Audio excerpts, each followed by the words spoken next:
It's my pleasure to welcome you to the Clark Howard Show. Our mission is to serve and empower you so you make better financial decisions in your life. Recently, I was shocked, and I cannot believe this, that Americans are spending the most they've ever spent on eyeglasses. And I've got so many ways for you to save so much money on them. We got to talk that through. And something that I've been, it goes into my obsession column. Ways that we are going to improve the way we get produce in the United States.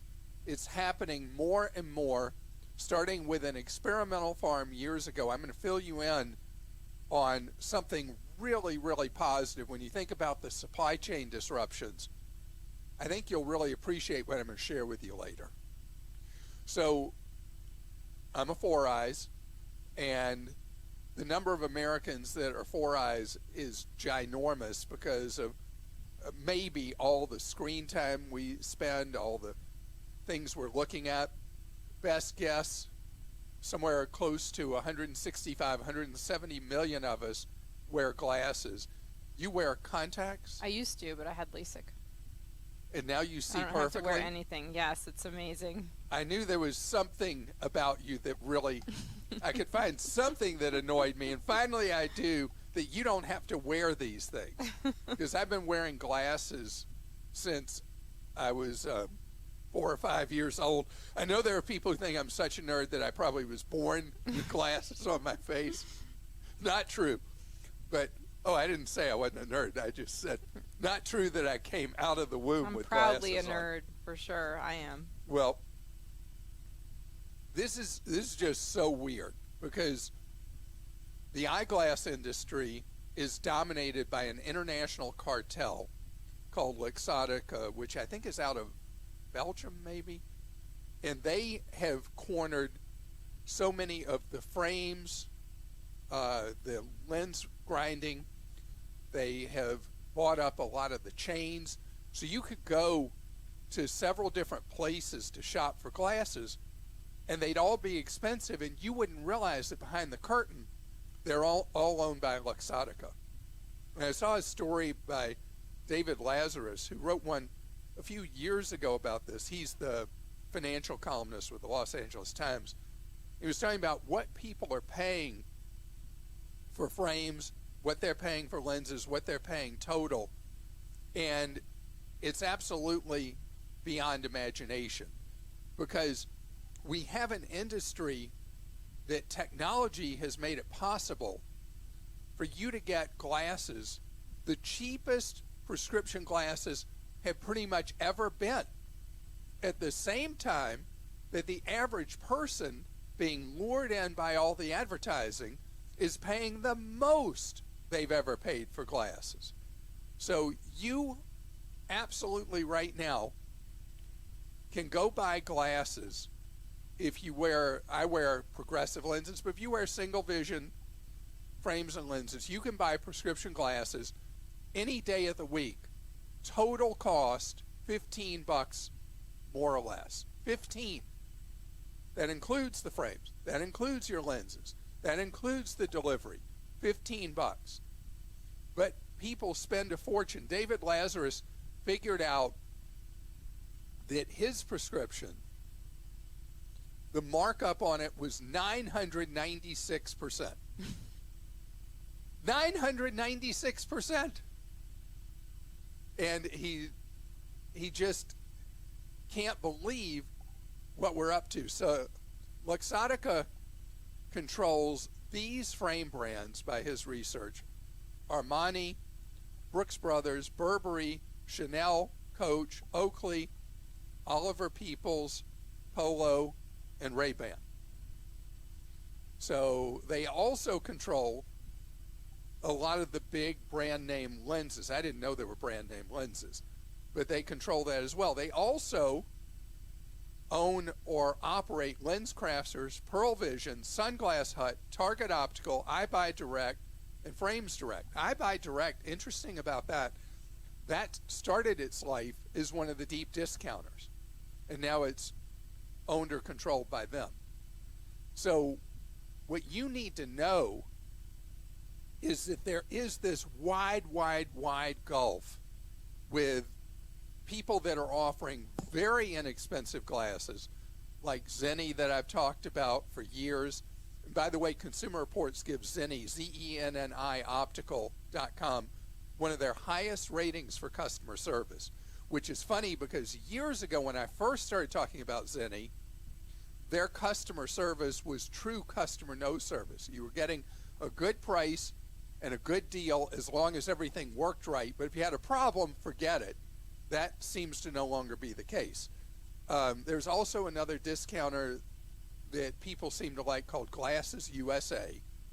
And in addition to that, Consumer Reports says the best place to get glasses in America is, drum roll please, Costco Wholesale. And so there are really good places to get glasses.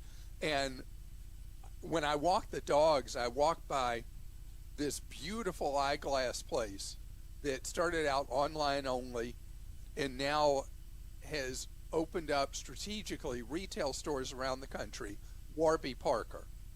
Warby Parker is designed to offer something I don't care about, which is high fashion frames and lenses complete very affordably compared to the Luxottica cartel, but not in the price range that you'd have typically at Costco, and certainly not with discounters like Zenni. But the point is, where you go for your glasses sets the table completely. I mean, that's the whole game. Because if you end up in the clutches of the brand names controlled by Luxottica, or you go to one of the retailers owned or controlled by Luxottica, you are going to get clobbered in the wallet with costs of hundreds and hundreds of dollars. So what did I pay for these glasses, which frames lenses complete, progressive lenses, anti-reflective for television? Did I tell this already? I think you told me. So. $69. And so if you've been buying glasses that are triple digits, you got to stop that. You got to stop doing that and wasting your money. It is your money. Okay, now one of the big con jobs there is out there is if your employer offers an eyeglass plan that you optionally buy or they give you as part of your benefits. Be very careful where it directs you to, because a lot of times what it's doing is it's giving you a false deal where it directs you to one of the channels controlled by Luxottica, and the price will be $740, but for you it's only $466 or whatever. Know that that is part of a big fat con job, and it's your job to know not to get taken when you're getting your eyeglasses. And I will pick on this conglomerate, this cartel, over and over again till everybody's got it in their head to not waste their money. Christa? Okay, listen to this interesting dilemma from Jay in California. I currently live in an apartment complex that has recently been bought out. They will be demolishing the property and building a condo complex. I've been notified that since I've lived there for over 10 years, I'm eligible to buy into the $1.2 million, $600,000, and low-income $300,000 homes. This property will be built in a small town which is part of the very expensive Santa Barbara County in the Southern California coast, where homes range from $1 to $2 million. I'm inclined to buy into the low-income housing unit, which will be very nice and brand new. That way it keeps me open to save some capital to purchase a rental property elsewhere. The problem is, if I buy one of those units and decide to leave anytime within 30 years, I can only collect 5% maximum property profit. I also can't use it as a rental property or Airbnb. Buying a $600,000 home that is brand new here would be a steal, and the 5% rule doesn't apply. I am 35 years old. This is one of those, one train leaves Cleveland at I 10 know. a.m., the other leaves Detroit at noon. I would definitely go for the property that does not come encumbered. If you can afford it in your finances to buy in the Santa Barbara area at way below typical market value and buy one of the $600,000 properties, which for people who are listening in so much in the United States, they're like, it's eye-popping. $600,000? So I know that avoiding having the profit cap would be really worthwhile, because the thing is, if you buy one of the $300,000 properties, you have the responsibilities of home ownership without the upside potential of being a homeowner. And so that collar, that 5% collar, basically puts you in a really disadvantaged situation. Often the expectation is when somebody buys one of these deeply subsidized properties like this, and I know again for people in much of the country saying a $300,000 property is a deeply subsidized property, the thing is you will usually have a buyer who stays the rest of their life in it, and the appreciation is not a significant factor. It's having the very low carry costs on the property.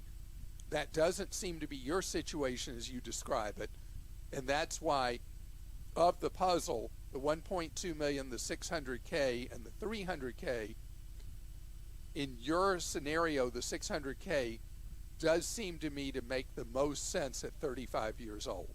And this is from Terry in Oregon. My college sophomore daughter is eligible for a full Pell Grant for college right now based on our family's income. We would like to keep that full grant. However, there's a possibility our daughter will make pretty decent money this summer at a job. Would it be wise to have her put money into a Roth IRA so her summer earnings don't reduce the amount of Pell Grant for which she is eligible? She would not take any withdrawals from the Roth. This tactic would be purely to protect some of her earnings from reducing her financial aid. So I get where you're going with this, but a Roth will not do that. A Roth, she would have the same reported income otherwise. So she would have to do a traditional IRA. Now, unless she's earning a lot of money, the traditional IRA is not going to lead to a huge reduction of her income because her tax bracket is likely to be very low, even if she's earning what is a nice amount of money in the summer. I mean, this is a situation where you really have to gauge the value of the Pell Grant versus the experience in the summer job, or whether she would be better off getting an internship in the field of study that she's doing that might have a stipend with it that is potentially a non-taxable stipend, or even one that has a very, very low pay rate so that she doesn't mess up her Pell Grant. And I know this is a wild scenario. So you start off with two today that are really, really wild scenarios. But the I thought IRA you were going to say option, do the Roth anyway because it's so valuable long term, but you're not saying that. Well, what I'm saying is that the Pell the Grant Roth is is so not valuable. going to accomplish what they want to do. Yeah, exactly what Terry's trying to accomplish, because it does no reduction in income reported to the IRS. Right. And then again, even though a traditional would do a reduction of income, so reduction of income is what she's after. So doing a traditional IRA would get the closest to what you're trying to do, and your daughter can take up to $6,000. Yeah, that would work, because I'm worrying about tax rates, and I shouldn't in this case. So your daughter can take the $6,000, put it in a traditional IRA, and it will reduce reported income by that amount. Yes, so that would work.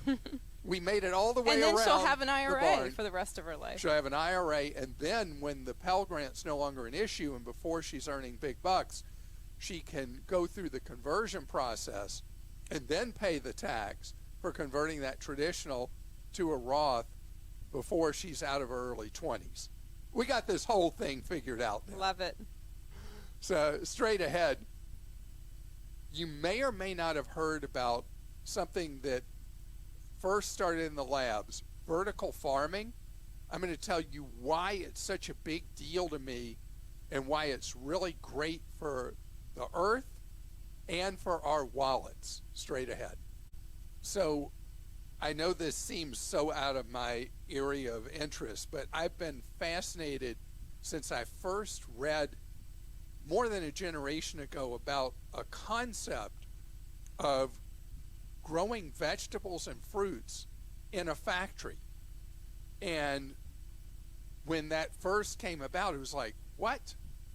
But I want you to hang with me for a second, because there's so many good potential things about this, and it's starting to boom around the United States as well as other countries. So what farmers do is, in a controlled environment, in basically an indoor giant warehouse kind of environment, they build a facility that grows groceries every day of the year, rain, shine, cold, hot, whatever, uses a tiny fraction of the water that you have to use with traditional growing fruits and vegetables out of the ground. And in addition, you don't have any pesticides. But something that people are really into, you know, the whole farm to table thing, that you get stuff that's fresh, you get it that's local.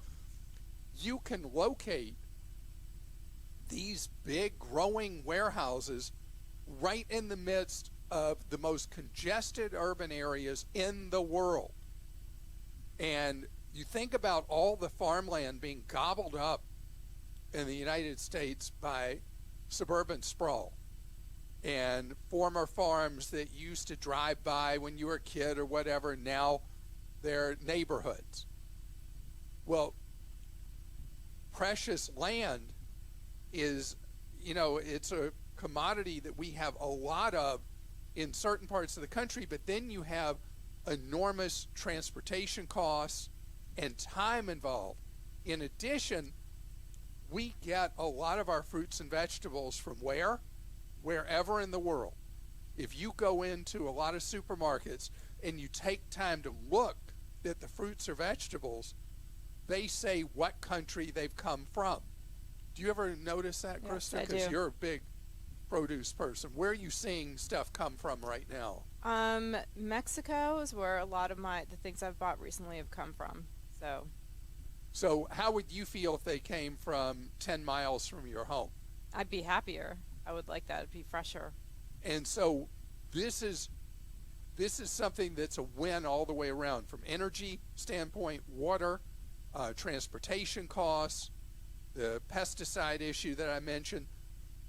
This is a huge deal. And when it went from laboratory kind of what ifs to the first demonstration ones to now these big actual production facilities, and isn't it weird to talk about fruits and vegetables being production facilities? But what is a farm? A farm is a horizontal production facility. So now we build these vertical ones, and the vegetables and the fruit, they're right near your neighborhood.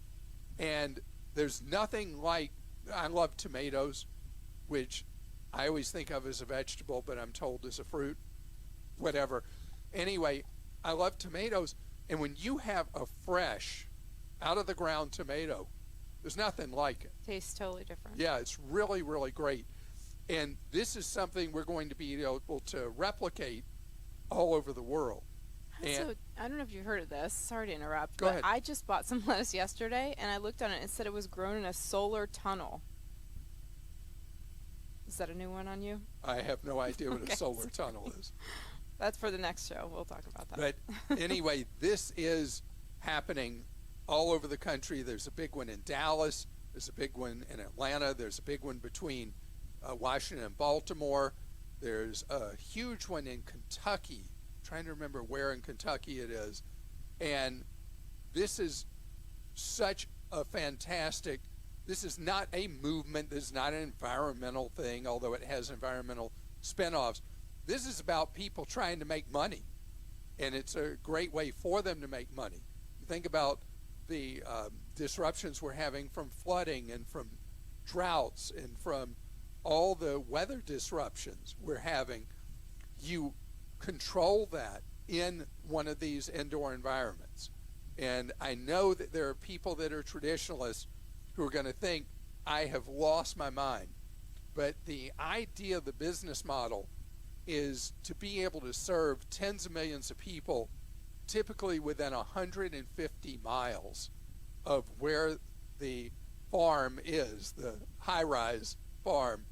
And don't be surprised if instead of seeing Mexico on your vegetables, you see a town close to where you live is where they're going to come from. And I did look, it was strawberries I bought, and the solar tunnel is basically like, I don't know if you've heard of hoop farming. That's another thing people do to avoid having to worry about the weather and all the changes. So I'll show it to you later, but that's another interesting thing. So lots of innovation. And that's called solar strawberries? Uh-huh. Okay.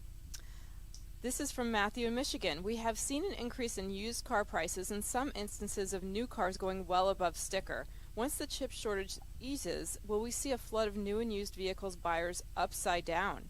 You've stated several times that you don't see a housing market crash coming, but will we have a car finance market crash?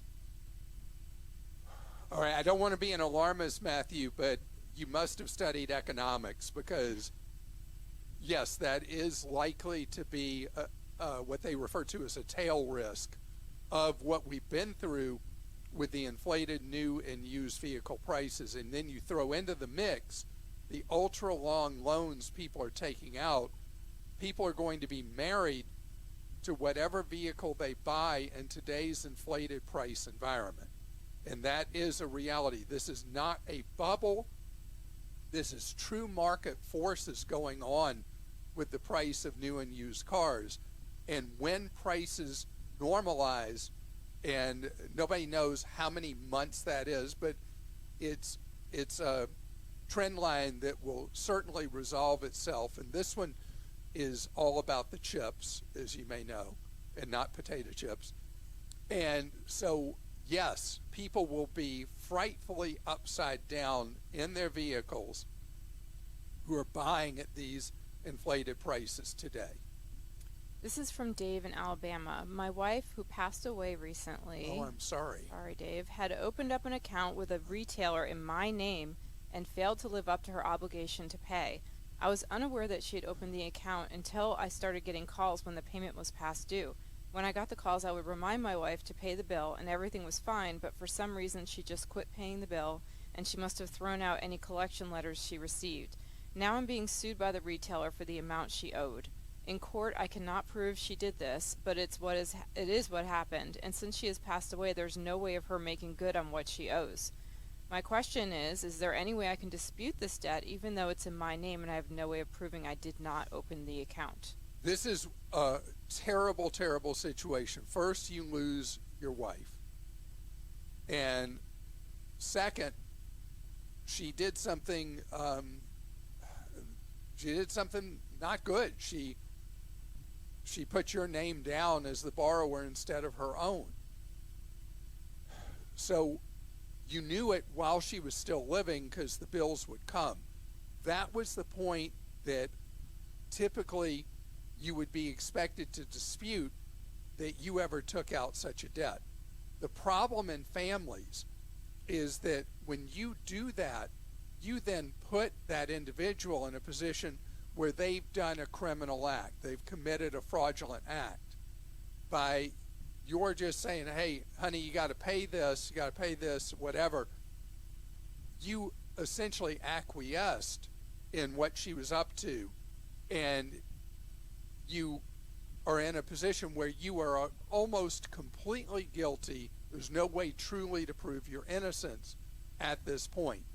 If when it first came, you hit the roof and you contacted them and you said, hey, this is a fraudulent thing, I never took out this credit, blah, blah, blah, that would be a different thing. But now it really is too late in the game, and you were almost certainly stuck legally with that obligation, and you're going to have to make good on it, even though you had essentially nothing to do with it. Now, I want to tell you that is said by a non-lawyer, but we have had this circumstance so many times, and this is what we've heard from lawyers that work in consumer law.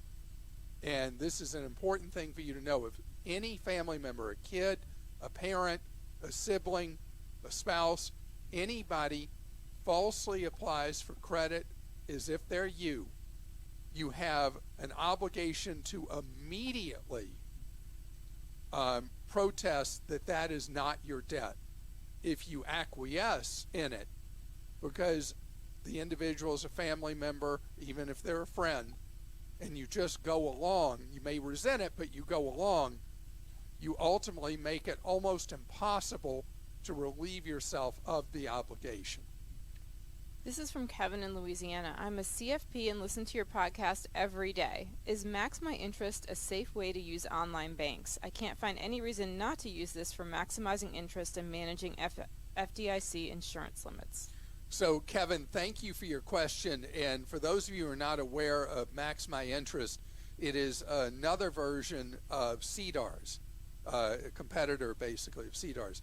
CDARS is a program that the banks run and credit unions run behind the curtain that allows people to go past the $250,000 FDIC insurance by having accounts that they place for you with different institutions. The interest rates you earn are not great.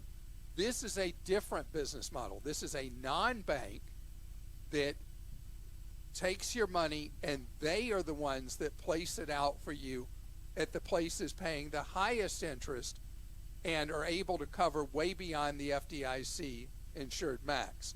The difference is with CDARS, the money goes right to a financial institution.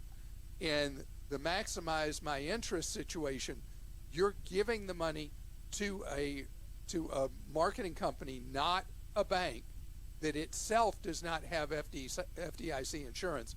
And you are trusting that they are then going to place the money as they promise into an FDIC insured institution paying the highest rates. You pay them a handling fee, a service fee that's quite low. It's 2 basis points, which means 0.02% of the interest of the money you have on hand, not the interest. The money they grab as their fee for being the finder, finding the best interest rates and placing the money. So the only risk in this that I can find is if they don't Max My Interest, I said maximize, it's maxmyinterest.com does not do its part to properly take your money and place it. And it's a minimum of $48 a year fees with them too. So it needs to be for people who've got big money they're trying to earn more on and keep FDIC insurance. So I want to thank you so much for listening to this episode. It's tax season. We have a wonderful guide for you to free and cheap filing services at Clark.com.